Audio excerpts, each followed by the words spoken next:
आज का ये एपिसोड शुरू करने से पहले एक छोटी सी बात। क्या आप भी अपना पॉडकास्ट बनाने की सोच रहे हैं? तो एंकर ट्राई कीजिए। ये पॉडकास्ट बनाने का सबसे आसान तरीका है। नंबर 1, ये फ्री है। नंबर 2, इसमें कई सारे ऐसे टूल्स हैं जो आपको अपने फोन और कंप्यूटर पर रिकॉर्ड और एडिट करने की फैसिलिटी देते हैं। नंबर 3, आप अपने पॉडकास्ट को डिस्ट्रीब्यूट भी कर सकते हैं, जिससे इसे स्पॉटिफाई और दूसरे प्लेटफॉर्म पर सुना जा सके। तो डाउनलोड कीजिए फ्री एंकर ऐप या विजिट कीजिए anchor.fm पर अपना पॉडकास्ट स्टार्ट करने के लिए। ये तो थी एक छोटी सी जानकारी, और अब शुरू करते हैं एपिसोड का सिलसिला। तो आज के एपिसोड में लीजिए सुनिए आचार्य चतुर्सेन शास्त्री के लिखे उपन्यास वयम रक्षा माह का 15वां भाग, वाचे पुरुष मालभेद, मेरी यानी समीर गोस्वामी की आवाज में। ज्यों ही दोनों की मूर्छा भंग हुई, उन्होंने देखा सूर्य की चमकती हुई सुनहरी धूप में दोनों तीर की रेती पर पड़े हैं और बहुत से दानवों ने उन्हें घेर रखा है। रावण उठकर बैठ गया। तरुणी को संबोधित करके उसने कहा, हम कहाँ हैं? संभवतः दानवों के द्वीप में। रावण ने आंख उठाकर अपने चारों ओर खड़ी भीड़ को देखा। उसमें आबाल वृद्ध सभी थे। बहुतों का रंग गोरा और मुख सुंदर था। अपने को बंधन रहित देख रावण हंसा। उसने हंसकर युवती से कहा, देखना यह है कि हम बंदी हैं या अतिथि। इसी समय शस्त्रधारी दानवों की एक टोली वहां आई। टोली के नायक ने अपना शूल रावण के वक्ष पर रखकर कहा, चलो दानवेंद्र की सेवा में। रावण ने संगनी की ओर देखा और चुपचाप उठ खड़ा हुआ। दानवों की एक टोली दोनों बंदियों को घेर कर ले चली। टेढ़े मेढ़े रास्ते पार करते हुए वे एक पर्वत पर चढ़ने लगे। बंदियों के पीछे बहुत से दानव आबाल वृद्ध थे। सभी कौतूहल से पूर्ण थे। शीघ्र ही ये दल उस छोटी सी पहाड़ी के शिखर पर चढ़ गया। शिखर पर एक छोटा सा मैदान था। मैदान के बीचों बीच जलदेव की विकराल मूर्ति थी। उसके आगे 2 यूप थे।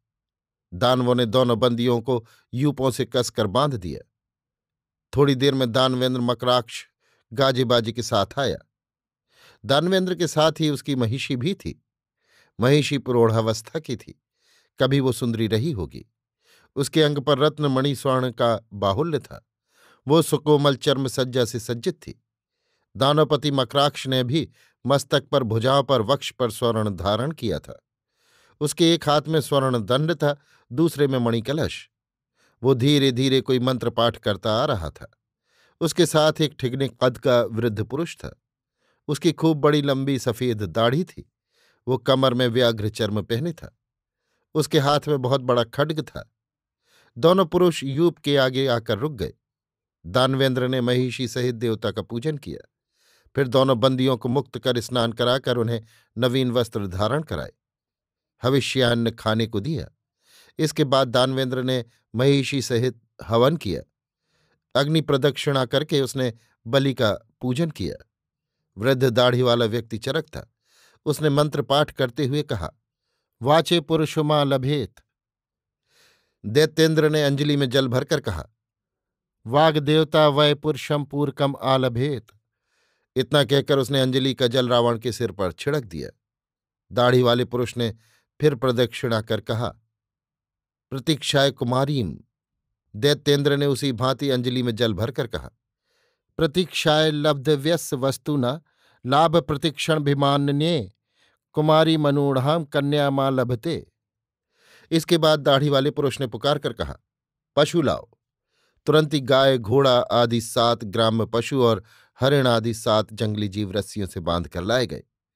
दाढ़ी वाले पुरुष ने मंत्र पाठ किया, पशून वावृंदे सप्त ग्राम्यः पशवः सप्तारण्यः सप्तच्छन्दांस्युभयस्यावृद्धे। इसके बाद उसने रस्सी लेकर मंत्र पाठ करते हुए बलि जीवों को बांधना आरंभ किया। पुरुष ने मंत्र पाठ किया, आदत ऋतस्य त्वा देव हविः पाशवारभे सावित्रेण रशनामादाय यशोर्दक्षिणा बाहवो परिव्योर्ध्वमुत्कृष्य आदद।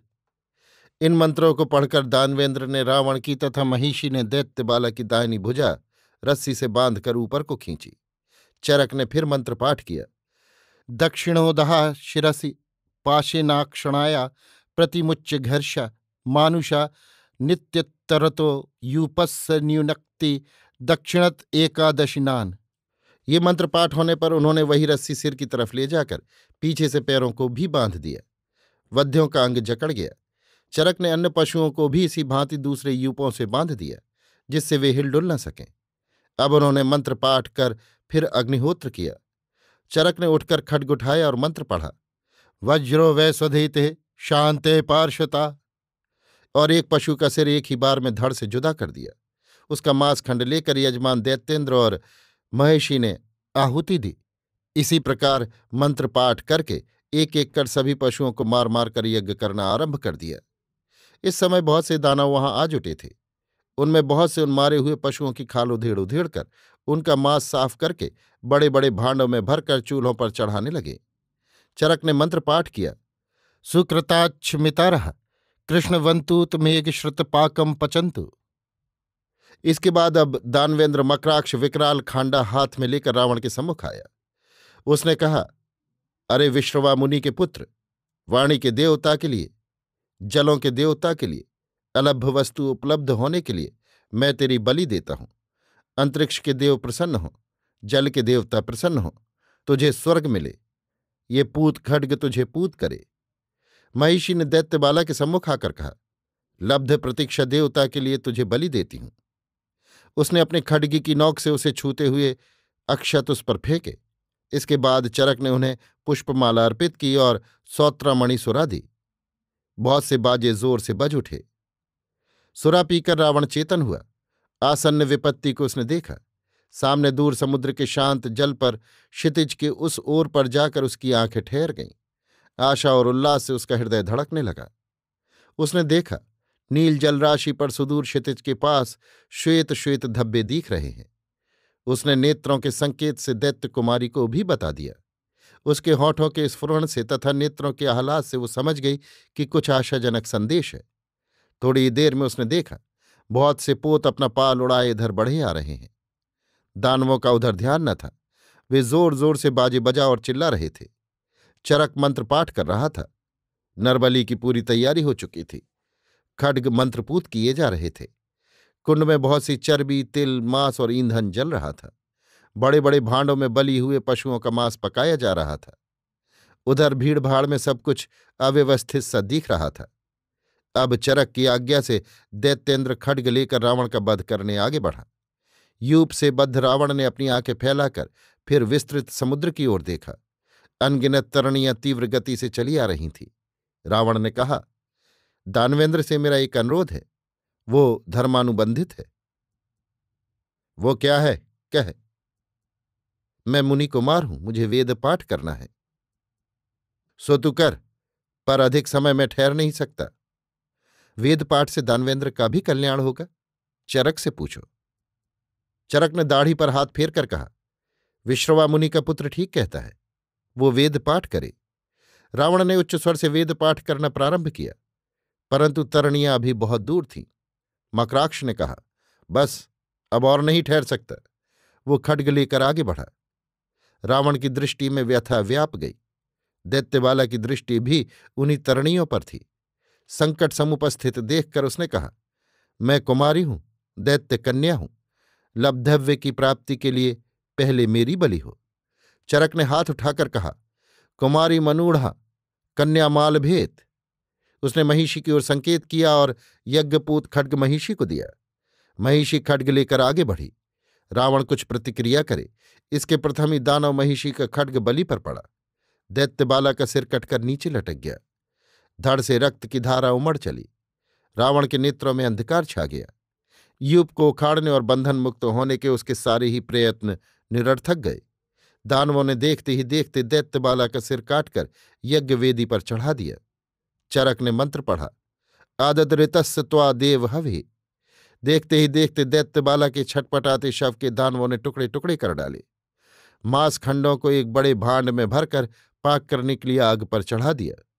चरक ने मंत्र पढ़ा, शुक्लोदनः शुक्ल पुष्पम शुक्ल सप्त ध्वजा सप्त प्रदीपः सप्त स्वस्तिका सप्त वाटिका सप्त शष्कुलिका सप्त जम्बुडिका सप्त मुस्तका गंधम पुष्पम तांबुलम मासम सुराग भक्तम च बलिर्दात्यव्य तथा संपद्यते शुभम। रावण का सारा अंग जड़ हो गया। इस काम में बहुत समय व्यतीत हो गया, अतः रावण के भाव परिवर्तन को किसी ने नहीं देखा। अब चरक ने मंत्र पढ़ा, वाचे पुरुषमाल भेद। मकराक्ष चरक के हाथ से पूत खड्ग लेने को आगे बढ़ा, परंतु इसी समय एक बाण चरक के हलक और तालू को फोड़ता हुआ निकल गया। मकराक्ष ने देखा, अनगिनत राक्षसों ने चारों ओर से वो यज्ञ स्थल घेर लिया है और वे चारों ओर से बाण वर्षा करते तथा दानवों का निर्दय संहार करते बढ़े चले आ रहे हैं। ये देखते ही मकराक्ष ने अपनी बगल में पड़ा नरसिंगा फूंका। पार्वत्य उपत्यकाओं तथा नगर वीथियों से सहस्त्रों दानवों के दल निकल निकल कर राक्षसों से भिड़ गए। एक तुमुल संग्राम छिड़ गया। मकराक्ष वही मंत्रपूत यज्ञ खड्ग लिए हुंकार कर शत्रुओं पर पिल पड़ा। अकस्मात अकंपन उछलकर शक्ति लेकर मकराक्ष के सम्मुख आया। रावण ने चिल्लाकर कहा, उसे मेरे लिए छोड़ दो मातुल, दानवेंद्र मेरा पशु है। और क्षण भरी में उन्मुक्त होकर रावण ने अकंपन के हाथ से शक्ति लेकर मकराक्ष के हृदय में हूल दी, परंतु मकराक्ष उछलकर बगल में हट गया। इससे प्रहार पूरा न पड़ा। अब वो एक परीघ लेकर रावण पर दौड़ा। रावण ने वज्र के समान तोमरों के निरंतर आघात से मकराक्ष को जर्जर कर दिया। मकराक्ष लहूलुहान होकर भूमि पर गिर गया। इस पर अनगिनत दानवों ने शक्ति परिघ शूल मुग्दर लेकर रावण पर संयुक्त आक्रमण किया। ये देख सुमाली दैत्य गदा हाथ में ले उन पर टूट पड़ा। दैत्यपति की भीषण गदा की चोट से दानव झटपट मरने लगे। मकराक्ष उनकी लोथों में ढप गया, परंतु रावण ने उसका पैर खींचकर बाहर निकाला, फिर उसे अपने सिर के चारों ओर घुमाया और भूमि पर दे मारा। मकराक्ष का सिर फट गया, फिर भी वो मरा नहीं। पड़े ही पड़े उसने रावण का पैर खींचकर उसे गिरा दिया। अब दोनों योद्धा परस्पर गुथ गए। रावण ने मकराक्ष का कवच नाखूनों और दांतों से चीर डाला तथा दोनों वीर निरस्त्र हो मुक्कों और लातों से एक दूसरे को मारने तथा गुथ कर लुढ़कने लगे। रावण ने क्रोधोन्मत्त होकर इस प्रकार दानव को मथा जैसे आटा गूथा जाता है। मकराक्ष ने बल लगाकर रावण को दूर धकेल दिया, परंतु रावण ने उछलकर एक लात दानव की छाती में मारी। लात खाकर दानव रक्त वमन करने और कराहने लगा। अब रावण ने मुक्के मार मारकर उसकी पसलियां तोड़ डाली। दानव की जीभ बाहर निकल आई, वो हाँफने लगा। उसके नाक कान और मुख से रक्त की धार बह निकली। इसी समय रावण ने अपनी वज्र भुजाओं में उसे सिर से ऊपर उठा लिया और धधकते हुए विराट हवन कुंड में फेंक दिया। दानवेंद्र मकराक्ष का ऐसा भयानक अंत देख दानव चारों ओर भयभीत होकर भागने लगे। उन भागते हुए दानवों को राक्षसों ने झटपट मारना आरंभ कर दिया। शेष दानवों ने शस्त्र भूमि पर रख भूमि में गिरकर प्रणिपात किया। रावण ने हाथ का खड्ग हवा में ऊंचा उठाकर कहा, वयम रक्षामः। सब कोई सुनो, आज से ये सुंबा द्वीप और दानवों के सब द्वीप समूह रक्ष संस्कृति के अधीन हुए। हम राक्षस इसके अधीश्वर हुए। जो कोई हमसे सहमत है उसे अभय, जो सहमत नहीं है उसका इसी क्षण शिरच्छेद हो। सभी आबाल वृद्ध दानवों ने भूमि पर लौटकर रक्षपति रावण की अधीनता स्वीकार कर ली। राक्षसों ने वो सुंदर द्वीप हर्म सौध स्वर्ण रत्न राज्य अपने अधीन कर लिया। द्वीपों में सर्वत्र रावण की दुहाई फिर गई। अभी आप सुन रहे थे आचार्य चतुर्सेन शास्त्री के लिखे उपन्यास वयम रक्षामः का 15वां भाग, वाचे पुरुष माल भेद, मेरी यानी समीर गोस्वामी की आवाज में।